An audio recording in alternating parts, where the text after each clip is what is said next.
Welcome back. The war on American energy independence continues. The Biden regime announcing Friday a temporary pause on pending decisions on exports of liquefied natural gas, or LNG, to non-FTA countries. Apparently, this will last until the Department of Energy can update the underlying analysis for authorizations. Gee, I wonder when that'll be.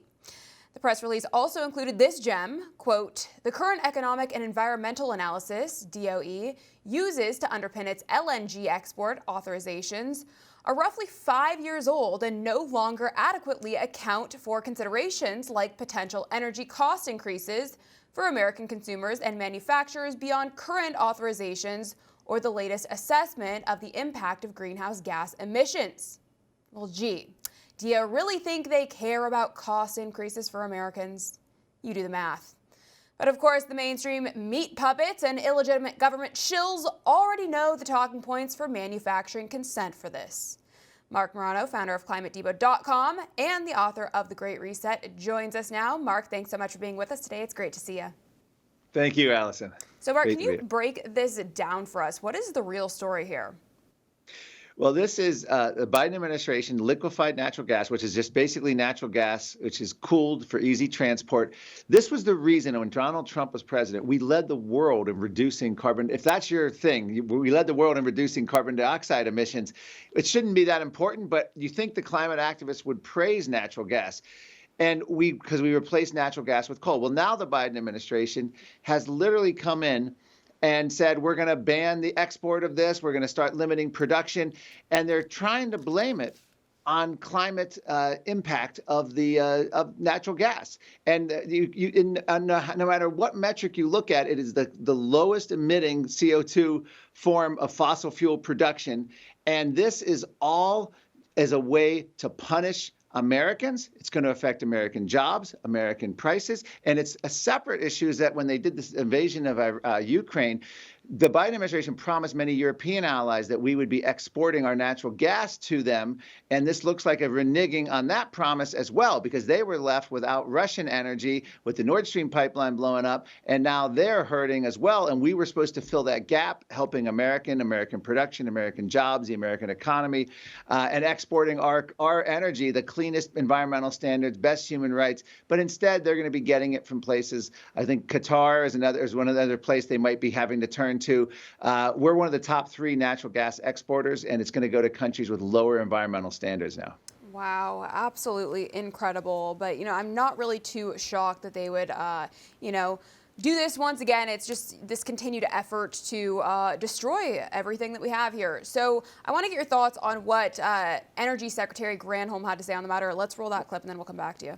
Fossil fuels are not going away in the immediate. That is why the focus that the U.S. has been such a leader in making sure that. How long do you think, Madam Secretary? Do you think? I mean, just give me an outside. Do you think it's 50 years or do you think it's 5 years? Because if you're pausing now, it assumes that we're going to be able to transition in like 5 or 10 years. There are people that say it's going to be at least 50 years for the global economy to be able to operate. It can't operate without fossil fuels. You can't get fossil fuels without infrastructure.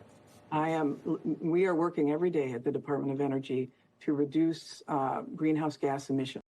Wow. Mark, what is your response to Secretary Granholm here? I mean, she's not answering any of his questions. She's basically just saying, this is our policy. We have to find it. We work every day to do this. And she had also said this is because of the climate crisis. We have to do it. They can't answer what impact this would have. What she's basically saying is that America is to hell with our energy, to hell with our economy, to hell with our freedom. We have these goals. And she's talking in a utopian vision. There's no short term. Fossil fuels have to be around in the short term. Define short term. She doesn't really give that. Does she mean 5 years? She probably means 100 years, because if you go back 100 years, fossil fuels were 80% of our energy. Currently, fossil fuels were 80% of our energy. This is just the Biden administration basically on a wing and a prayer saying we're going to do everything we can, restrict energy, and then we'll see what happens. And for her not to know that Joe Biden, on multiple clips of him, we're going to shut down fossil fuels. We're going to jail the fossil fuel executives. We're going to work it out of the energy system. It's all he did when he campaigned was brag about how he was the climate dude and he was going to destroy fossil fuel energy. It's just classic par for the course for these Democrats. That word salad was pretty hard for me to digest. So thank you for breaking that down for us, Mark. You know, these government officials usually are not pressed nearly hard enough on these issues. But there was one moment recently, Senator Kennedy at least tried to get some real information from Energy Deputy Secretary David Turk. Let's check that out and then we'll come right back.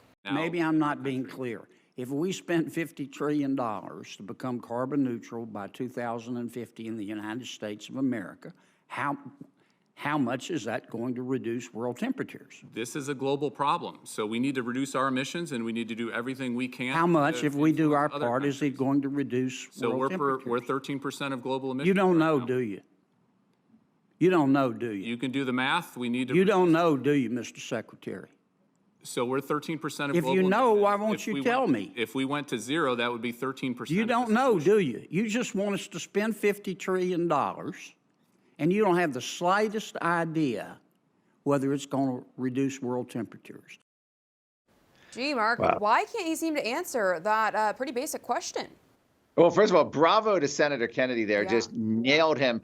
The answer is it's I guess the word is immeasurable or unmeasurable. There's no way it would have any impact at all. And that's the answer he's trying to avoid. That's why he can't answer it, because he knows there is no answer. It's utter bollocks from beginning to end. There's nothing. It will have no impact. And this is the people, as he said, we're spending $50 trillion to virtue signal. And that's what the entire green agenda is. They want us. There's a recent report came out like in October from a European group saying the world needs to spend $75 trillion on this transition. Well, you know, it's easier to transition your gender than it is energy. That's what they're talking about here. And I'm sorry, we're not about to take, energy blockers or something or start handing that out. It's not going to happen. It's not happening.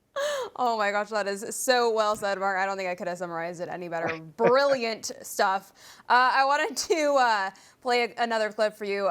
Recent response from the climatards on their latest outrage. Let's take a look at what they're doing.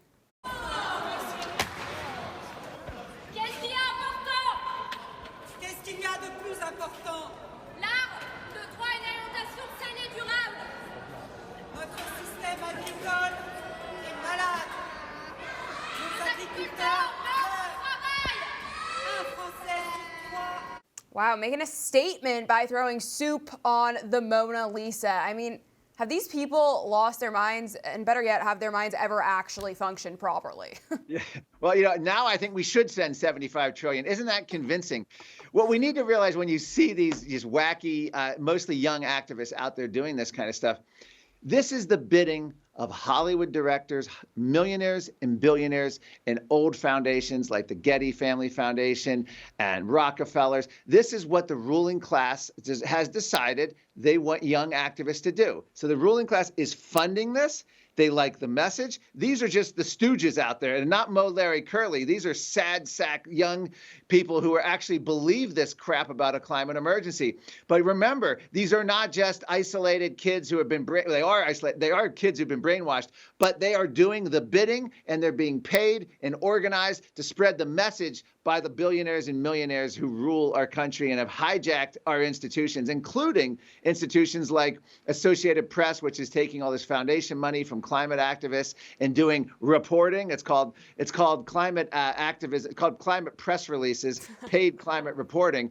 But that's what these kids are. So all of this stuff, when you see them vandalizing artwork, it's what the billionaires and millionaires want. It's what the Davos crowd wants. They want chaos and disruption, and they want to look like there's a popular movement against this. No, other than handing them psychiatric drugs, there's not much you can do for these people. That's so true, Mark. I mean, it's really sad, but a great reminder that there's so many of these paid shills. But even more sad, they don't even know they are literally agents for the establishment. It's really incredible to see and very sad. But at the same time, I actually do think there is quite a bit of hope. I mean, there's a real grassroots effort of farmers and average citizens around the world who are realizing the deceptive tactics used by the elites. Yeah. And there's currently protests happening around the world. Independent journalist Peter Sweden is sharing on X the Netherlands, Germany, France, Poland, Lithuania, Romania, Belgium, Spain. Have you seen this type of resistance before in rejecting initiatives hiding under the guise of For the Climate. I mean, there's a lot of people rising up to this. Mark, what do you think? Yeah, the last time we saw anything even close to this was during the COVID lockdowns. You saw the mass protests in Australia. You saw the protests in France and England and Germany, throughout Europe. Of course, those were massively suppressed at the time under the COVID emergency. You know, misinformation would kill people. So you didn't see it. You didn't see it as much, but it was happening.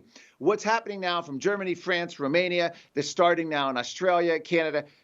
As finally people are realizing you're not going to mess with our food supply. God bless Giorgia Meloni, the Italian prime minister, who said, we will not allow bugs in our pasta. And they're actually going against Bill Gates' lab-funded meat. We need world leaders like that to start standing up against all of these food policies. John Kerry put us on notice, Alison, last summer when he said the United States agriculture has to fall in line under net zero. They're coming after high-yield agriculture with fertilizer, and they're coming after meat eating with all the methane restrictions. So they're going after plentiful food and meat. And what are they going to replace it with? Replacing it with bugs and Bill Gates lab-grown meat. Bill Gates doesn't think anyone in the developed world should be eating this meat from these beautiful farms throughout Europe, Canada. Instead, he wants us to eat his lab-grown meat.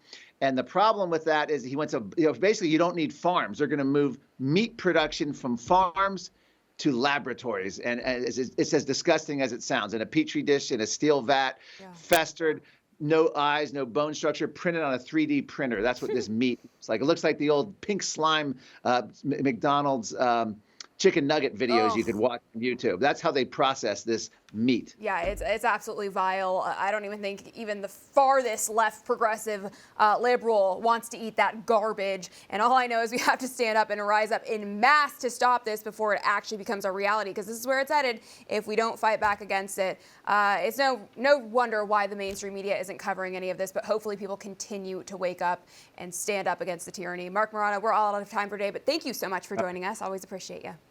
Thank you, Alison. Appreciate it. For all our viewers asking where One America News is heading in the future, we would like to introduce you to OAN Live. OAN Live is the best way to stay up to date on all of the hard-hitting, straight-shooting, national and international headlines. And the best part is, OAN Live is only $4.99 per month.